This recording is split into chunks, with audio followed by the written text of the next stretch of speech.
Շնորհակալ եմ ազգային ժողովի մեծարգո նախագահ, ազգային ժողովի հարգելի պատգամավորներ, կառավարության հարգելի անդամներ,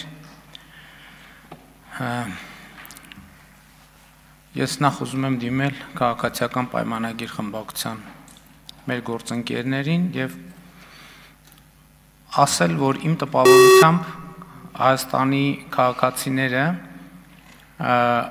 մի փոքր կամ ավելի շատ նյարդայնանում եւ մեզ մեղադրում են նրանում, որ մենք դեռ շարունակում ենք արձագանքել Ռոբերտ Քոչարյանի եւ Սերժ Սարգսյանի եւ նրանց առաջնորդած ուժերին, որովհետեւ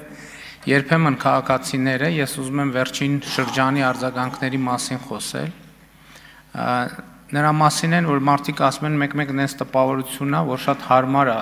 տեղ է դա ձեզ համար եւ այդ խոսակցությունների մեջ մտնում եք, որպեսզի այն իրական խնդիրները, որ կան, որ պետքա քննարկենք, լուծումները գտնենք, բանաձևեր գտնենք, դրանցից խուսափենք, որ իբր դրանցից խուսափենք։ Իրականում խնդրեմը ուրիշ տեղ է։ Իրականում խնդրեմը հետեւյալի մեջ է, որ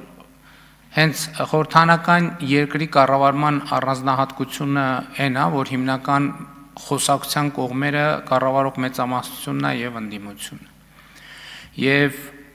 իմ տպավորությամբ, սակայն իրոք այդ թնջուկը պետքա լուծվի։ Եվ այդ թնջուկը լուծվելու ճանապարհն այն է, որ մենք շուտով խորհրդանական ընտրություններ են լինելու։ Այդ անձանց առաջնորդած ուժերը պարզապես չլինեն խորհրդանում, այս է լուծումը, քանի դեռ եղան, այս նույն իրավիճակը շարունակվելու է, եւ ես կարծում եմ, որ իրոք հասունացել է այդ պահը, որ այդ խնդիրը լուծվի, բայց ես ուզում եմ ասեմ նաեւ, թե ինչու պետք է այդ խնդիրը լուծվի։ Մի շատ հետաքրքիր դրվագ տեղի ունեցավ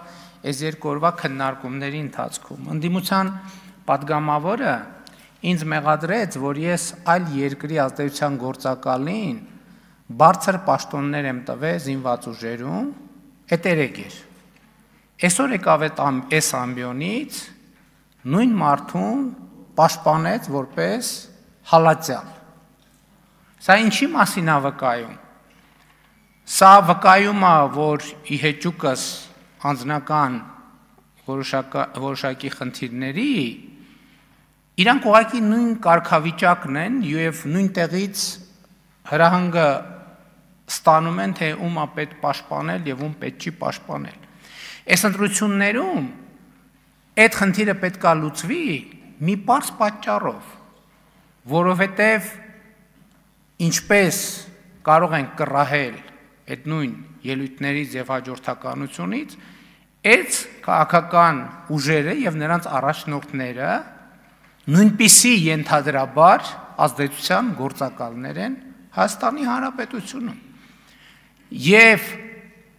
այս քննարկումները ամբողջը դրա մասին են ցույց տալիս։ Չմոռանաք հավանել տեսանյութը եւ բաժանորդագրվել Civic AM-ի YouTube-յան էջին։